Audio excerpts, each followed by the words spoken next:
प्रायोजक राम बंधू आचार, आपला टेस्ट पार्टनर।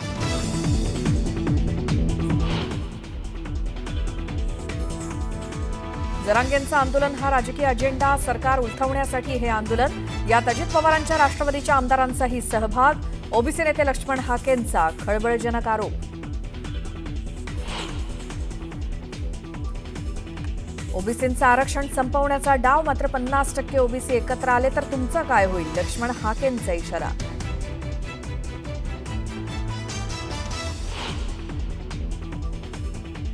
जरांगेंना रेड कार्पेट टाकलं जात आहे, आता आम्हालाही सज्ज व्हावं लागेल, लक्ष्मण हाकेंचा जरांगेंच्या उपोषणावरनं सूचक इशारा।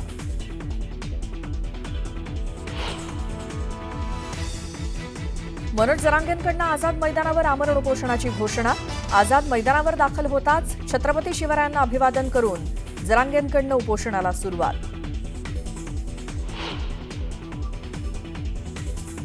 सर्व मागण्यांची अंमलबजावणी होईपर्यंत मुंबई सोडणार नाही, डोक्यावर गुलाल पडल्याशिवाय इथून हलायचं नाही, गोळ्या घातल्या तरी आता माघार नाही, जरांगेंचा निर्धार।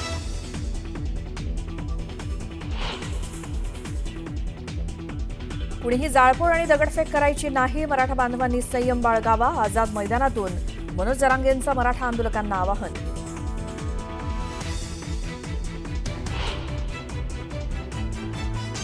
मुंबईतल्या आझाद मैदानात भर पावसातही मराठा बांधवांचं आंदोलन सुरू। आझाद मैदानात मुसळधार पावसातही आंदोलक उपोषणावरती ठाम।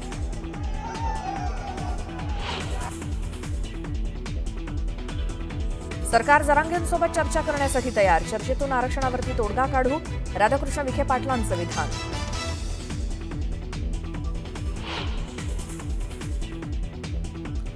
राष्ट्रवादी शरद पवार पक्षाचे आमदार संदीप क्षीरसागर आणि प्रकाश सोळंके जरांगेंच्या आंदोलनस्थळी, नेत्यांची जरांगेंसोबत आरक्षणाच्या मुद्द्यावर चर्चा।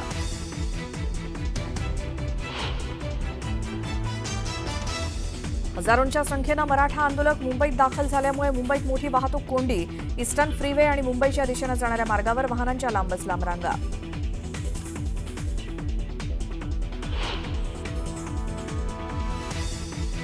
मराठा बांधवांची हजारो वाहनं शहरात आल्यामुळे मुंबईकर अडकले वाहतूक कोंडीत, कामावर निघालेल्या नोकरदारांचे प्रचंड हाल।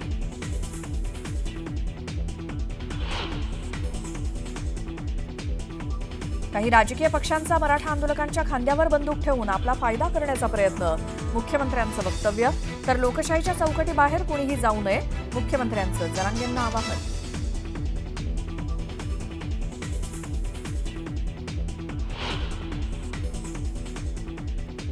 आणि मोदींवरती केलेल्या वक्तव्यानंतर भाजप कार्यकर्ते आक्रमक, बिहारची राजधानी पाटण्यात काँग्रेस आणि भाजप कार्यकर्त्यांकडनं एकमेकांवरती दगडफेक।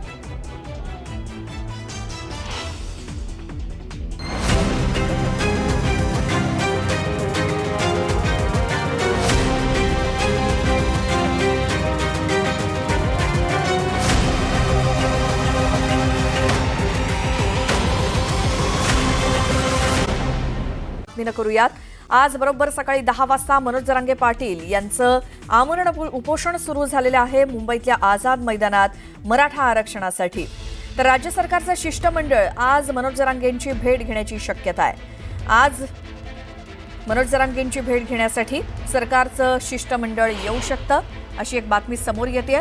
राधाकृष्ण विखे पाटील हे सरकारकडनं मनोज जरांगेंची भेट घेतात का हे देखील बघावं लागेल, मात्र सरकार सकारात्मक आहे आणि ज्यावेळेला मनोज जरांगे मुंबईत येतील त्यावेळी त्यांच्याशी चर्चा करू, चर्चेतनं तोडगा काढू, मार्ग काढू, असं सरकारकडनं सांगितलं जात आहे। राधाकृष्ण विखे पाटील यांनी केलेलं विधान, त्यामुळे आज सरकारचं शिष्टमंडळ मनोज जरांगे पाटील यांची आझाद मैदानात येऊन भेट घेण्याची शक्यता आहे।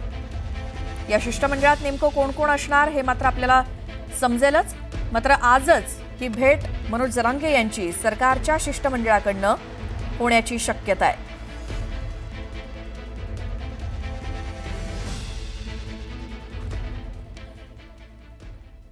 तर आरक्षणाच्या मागणीसाठी अखेर मनोज जरांगे पाटील यांच्या आमरण उपोषणाला मुंबईतल्या आझाद मैदानात सुरुवात झाली।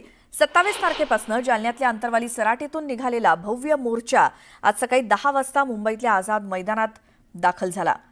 दरम्यान उपोषणस्थळी दाखल होताच मनोज जरांगेंनी छत्रपती शिवाजी महाराज यांना अभिवादन करून उपोषणाला सुरुवात केली. ठरल्याप्रमाणे आझाद मैदानावर आलो आणि उपोषण सुरू करत असल्याची घोषणा त्यांनी केली. सर्व मागण्यांची अंमलबजावणी होईपर्यंत मुंबई सोडणार नाही असा इशारा मनोज जरांगेंनी दिला.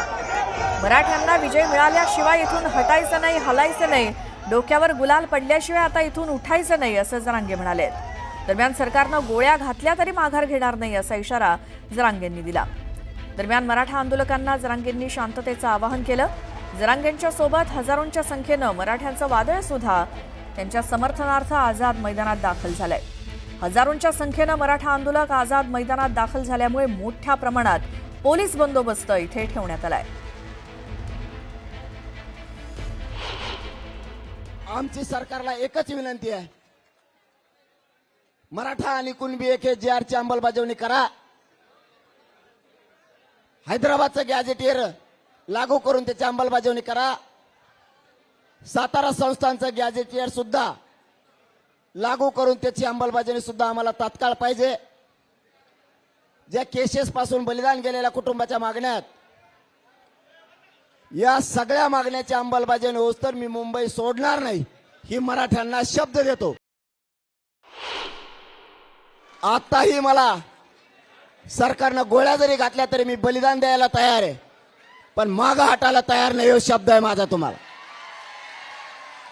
मी या समाजासाठी मैदानात येऊन वीरमरण पत्करायला तयार आहे, पण हटायला तयार नाहीये. तुमची फक्त जबाबदारी तुम्ही पार पाडायची. माझ्या मराठ्याचे मान खाली होईन असं एक काही इथले आंदोलक मराठ्याने वागायचं नाही. पुन्हा तो शब्द वापरतोय, माझ्या समाजाला खाली मान घालावं लागण्याचं एक पाऊल उचलायचं नाही.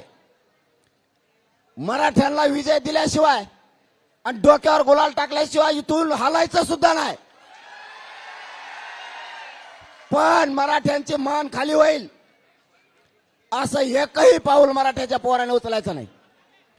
माय बापा हो, सगळं कुटुंब सोडून तुमच्यासाठी लढतोय. आमच्या सगळ्या मागण्यांची अंमलबजावणी करा ही तुम्हाला विनंती आहे. इथं करोडो लोक घेऊन आलोत म्हणजे माझ्यात बोलत नाहीयेत.